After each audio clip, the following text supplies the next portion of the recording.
I am a huge Sonic fan, and I seriously mean it. I love Sonic the Hedgehog. Classic Sonic, handheld Sonic, Adventure Sonic, Boost Formula Sonic, it doesn't matter. No pun intended. So as a fan, I admit I was a bit skeptical when Sega decided to create an entirely new adaptation to the franchise. Sure, this isn't anything new. Sonic has had tons of other adaptations in the past, but none of them has picked up as big of an impact as Sonic Boom has.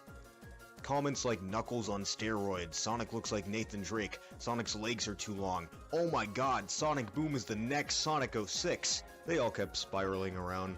Everyone was freaking out about this when it was first announced. Tons of merchandise was being advertised for it. Action figures, plushes, video games, and of course, a cartoon series. Before I begin to discuss this series and my opinions on it, I think it's very important for me to bring up the first two Sonic Boom games released, Sonic Boom Rise of Lyric and Sonic Boom Shattered Crystal. I might eventually get into making a full review on each of these games, and maybe even the comics, but I just feel like I should bring these two up to really describe my perspective on the cartoon series. Again, I mentioned that this was largely advertised as a big thing, so much that Sega kept referring to 2014 as the biggest year for Sonic. It's pretty clear that Sonic Boom was meant to be an advantage to dig into experimentation. And did it work? Well, about those two games that I mentioned. They were both commercial failures and critical catastrophes. Bugs, glitches, horribly executed gameplay, and most notably, their scripts. This was extremely disappointing, especially since the games were released before the cartoon series, and they were marked as prequels to the show. Due to the amount of criticism on the game's dialogues, many gamers felt that the show was something not to look forward to. Personally, I don't think Sonic Boom as a whole should be judged all because of a few rushed bad games. Why? They were both written by entirely different people. Yeah, that's right. The Sonic Boom cartoon isn't written by the same people who wrote for the games. Sonic Boom Rise of Lyric was written by people who worked on previous licensed games. Sonic Boom Shattered Crystal was written by the same people who have been recently writing for the Sonic the Hedgehog games like Sonic Colors, Sonic Generations, and Sonic Lost World.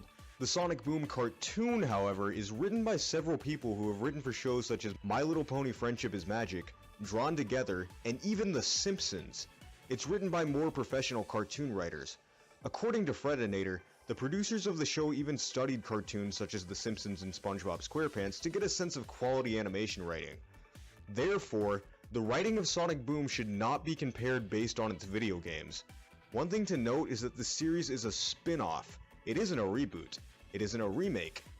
It is an entirely separated adaptation written by separated people from the Sonic the Hedgehog main series of games, and ironically, probably even the Sonic Boom games themselves.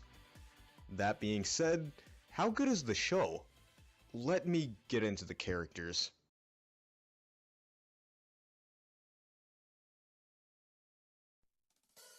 Like I mentioned, Sonic Boom is a spin-off.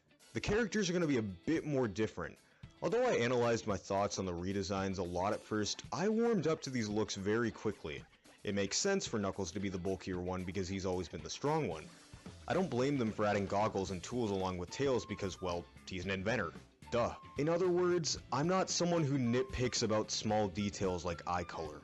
It could have been a lot worse, you guys. Enough about the character designs. What about the characters themselves? Have they changed too? Why yes. Yes they have. And is it childhood ruining? Well, depends on the way you look at them. Sonic the Hedgehog. Because of how diverse the fanbase is, it's a little hard to explain what made Sonic's characters great in the original games. Some people who love the classics say that he works best as a silent character without a voice, but more with an expressional personality on his attitude. People who love the modern games will usually tell you that they loved how he had an attitude with Eggman, but still has a heart and likes to do the right thing. I would say the Sonic in the series has a very relaxed personality with a snarky sense of humor. I don't blame the writers for doing their own thing with Sonic in this series because it would be extremely difficult to please everyone's opinion. In fact, I actually find Sonic's snark very entertaining. Alright, what's Eggman's angle? He's turned his lair into a resort hotel to pay a small, one-time garbage collection fee. Sounds like the writers are just phoning it in, but just in case, we better go check it out. He may enjoy beating the crap out of Eggman's bots and having fun, but he loves a good nap, or maybe even just sitting down at the local fast food joint, Meh Burger. He's got an attitude, but it's executed in the most humorous way.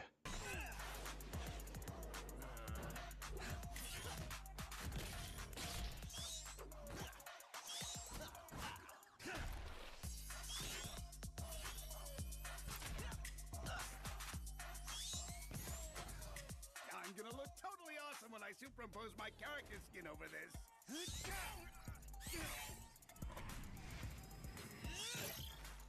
You have the reflexes of a panther. Is that an insult? I thought panthers were fast. Miles Tails Prower. That's Eggman! I wonder what happened to Sonic. Despite that I didn't really like the voice actors during this time, something that I really enjoyed about the adventure games is that Tails stood up for himself. One of the most memorable moments in Sonic Adventure was when Tails went on his own and stood up to Eggman's giant robot while telling himself that he's not scared. I feel like Sega has completely forgotten about this concept in more recent games. In games like Unleashed, Colors, and Generations, he isn't really into fighting. In fact, in some moments, he might just fly away or get scared. He's more of just a scientist exclusive in the games. Since Sonic Boom is a spin-off, it had the opportunity to fix this issue, and it did. There have been several episodes where Tails is actually the bold one and proves that he can take care of himself, and it makes up for interesting stories. He's a smart kid who loves science and inventing, but he's also a bold part of the team. It's even funnier when Tails shows his childlike side in situations like when he has a crush or invents something that goes horribly wrong, and in the end, he solves everything. You're doing this all wrong. If you want to know what women want, talk to a woman. That's brilliant. Where can I find one? I'm a woman. Knuckles the Echidna. A lot of people who have watched this show hate Knuckles, and admittedly, I can understand why. Knuckles was a really naive, gullible character in the original games. Where do you think the name Knucklehead came from? Here, they've turned him into a complete idiot. Unpopular opinion, but I actually think Knuckles is pretty funny sometimes. To a certain degree, he's more dumb in the equivalency of Patrick Star or Homer Simpson kind of mindset. He's someone who thinks he knows what he's doing or saying, when really he doesn't. Sometimes they'll even put this stupid, gullible, dim-witted, unrelatable character into perfectly average, normal, relatable situations that someone could easily solve quickly. Which pretty much writes itself. I never took those lessons at the community pool. Sonic, you promised. They wanted to put me in the beginner's class with the little kids. I can't be swimming around with a bunch of 5-year-olds. They can be so cruel when they sense weakness. That's why on the first day, you have to beat up the biggest one in the yard. Knuckles, that's prison. Only if you let it be. I can understand why some people are disappointed with this character, but personally, I find it amusing at times. He's more of a comic relief. I like to view the show as a completely different, separate topic than the original Sonic the Hedgehog. Amy Rose. Alright, I gotta bring this up. When I was little, I used to hate Amy. She seemed like she was just nothing but a stereotypical fangirl for Sonic. That was it. Zero personality. Basically the straight version of Chris Thorndike. But just like Tails, Sonic Boom actually gave her a personality. Amy is actually a character now. She's an artist, she's critical, she's emotional, she's got some hilarious high maintenance, and she only low-key likes Sonic. God, I am so glad I have a reason to give more of an explanation out of this character now. Even if you don't like her in this, you have to admit she still has more of a personality. I'm gonna be watching you. People think I'm the cute one. The girly one. Oh, sweet little adorable Amy Rose. Wonder what kind of cake she's baking today. I blend in, buddy, but I carry a big hammer, and I never forget. Whoa, Amy, take it easy. Styx the Badger. Alright, this is another unpopular opinion. I like Styx. Her voice is a bit annoying in the beginning of the season, but her superstition and character development is oddly balanced and not flanderized. Although personally I find it hilarious when Styx exaggerates the hell out of everything. Like her obsession with paranoia can execute in strong humor. They all laughed when I said our appliances would turn against us. But who's laughing now? You? Why would I be laughing? This isn't funny. You got a sick sense of humor. So yeah, Styx is funny to me. It was interesting to see how these people could incorporate their own OC into the series. I wonder if they gave Sega ideas on how to make Sonic Forces. Dr. Eggman. One thing to keep in mind, Eggman is hilarious in this show. I know there are people who don't like a more comedic Eggman, but honestly, I love it. He's kind of like Dr. Doof from Phineas and Ferb.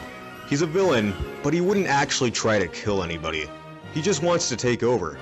He gets ticked off by the tiniest things, and seeing how this grown man can be triggered by teenage animals makes me roll on the ground laughing. He's like a child. There's an episode where he makes a robot mother for himself because he doesn't have anyone who gives him unconditional love. He tries to attack Sonic and his friends with Cowbot, a robot that's a cow. And he acts like it's going to be some epic battle. Fine. I'll override you with the passcode. Wrong password. Oh, what did I change it to? Orbot's middle name? Mombot's maiden serial number? How am I supposed to remember my password? You gotta use a number, a capital letter, and a special character. Plus, they make you change it every 6 months. Yeah, I'll keep trying till I get it. Locked out. Please contact your customer care representative. Criticism I've heard about the previous Sonic installments when it comes to plot is that the voice acting is bad and the characters are too Mary Sue-ish. But Sonic Boom uses the fact that it's a spin-off to an advantage. And I know people are gonna hate me for this, but I love the new actors. They're actual professional cartoon voice actors, and since the show was made in America, it keeps the dialogue from not being some cringy English dub. Here's what you need to know about Sonic Boom. Sonic Boom is a comedy. It has action moments, but it's mainly trying to make people laugh, and you can clearly see that with such charming characters. Not only that, but the show is actually surprisingly satirical. There's an entire episode that makes fun of social justice warriors, they parody a musical number, and they even attempted to tackle the recent feminist controversies. All comes down to this one penalty kick. Can the young woman break the glass ceiling and prove once and for all that a female can be just as good an athlete as a male? You know, Amy, anytime someone calls attention to the breaking of gender rules, it ultimately undermines the concept of gender equality by implying that this is an exception and not the status quo. What? Just because I'm a meathead doesn't mean I'm not a feminist. Not only that, but if you're a fan of the series, and by fan I mean people who don't claim to be fans and then complain about every new thing that Sega does, you might actually get enjoyment of how much they reference the franchise and the fanbase itself. They make fun of Chris Chan, the reactions people made over the redesigns. There's even a scene where they've joked around about Son Amy. There's also tiny little Easter eggs you may notice based on Sega's history. There's something about this show that can be enjoyed by anybody. Kids, adults, and fans alike might be able to find some appreciation out of this. Sonic Boom is a surprisingly hilarious comedy for all ages to enjoy, and is quite possibly one of, if not, the greatest video game cartoon of all time.